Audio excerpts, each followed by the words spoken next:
This is the first board from the Velocity project, and it's called the Mid-Length Crisis. You can see that it's a mid-length. It has a nice round pulled-in tail, but still kind of round, not too pinny. It's got a full outline through the nose, but it's not like that fun board roundness. It has a kind of a nice little stealthy looking outline to it. These boards are anywhere from like 6'8" to 7'10" in that range, and pretty wide, but they're also very thin. Like, they're thick in the middle, so we got a lot of foam going through the middle of the board, and then we have a lot of refinement through the rails. So you pick up a 3-inch thick board, one of these guys, and it doesn't feel 3 inches thick. It feels like it's like 2 5/8 or something. It feels real nice and bladey, but you still have all that paddling and super just flotation in the middle of the board. It's all foiled out through the tail too, which is really nice. And what that does is it just gives you have all that paddle power, but at the same time you have this real sensitive feeling rail, which is really nice. You don't have all that float and then try to put it on rail and have it just not even want to sink. This board will knife in really easily, even at real high speeds, which is cool. The setup that we've been doing with them mostly is a single fin 2+1. So you have a single fin box, so you can put in a fin, and you can also adjust that fin forward or backwards to tighten the board up, move it back, loosen it up by moving it forward.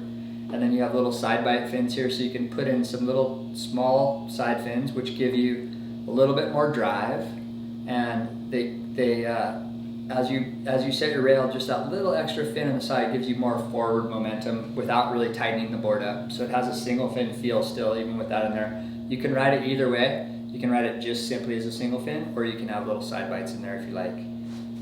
The bottom itself is a real long, smooth curve. It's really pretty flat entry rocker and pretty flat tail rocker overall, but it has this real long, nice curve, so it just feels real smooth. There's no it's easy to find the sweet spot. It's kind of everywhere. The other part of it, these boards come pretty wide. They're over 20 inches all the way up even to 22 for stock boards, I think.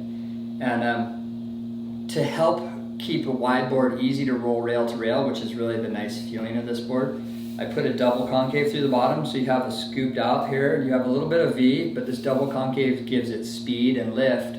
But by splitting that bottom in half like that, it really lets it tip rail to rail super smoothly and real flowing, which is nice.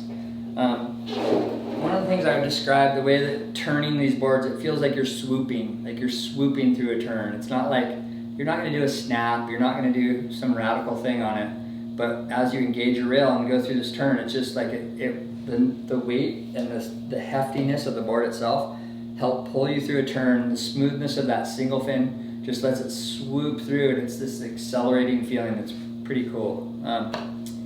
They lend themselves to real smooth, easy surfing. Long point waves are super fun, but it works good in any kind of surf, as long as it's not just like a straight closeout beach break. And they're really fast, really easy to catch waves, and just super fun to have kind of a different outlook, a little different approach to your surfing, that even if you are a full-on shortboard guy or whatever, just jumping on one of these will give you kind of a fresh approach and just a little different look at how you ride a wave. And then you can take that feeling and bring it back to your shortboard and give you kind of a fresh look at that too, which I think is really cool, trying different kind of feels of boards. Anyway, so that's it. That is the Mid-Length Crisis, and I pretty much guarantee you'll have a good time if you ride one of these.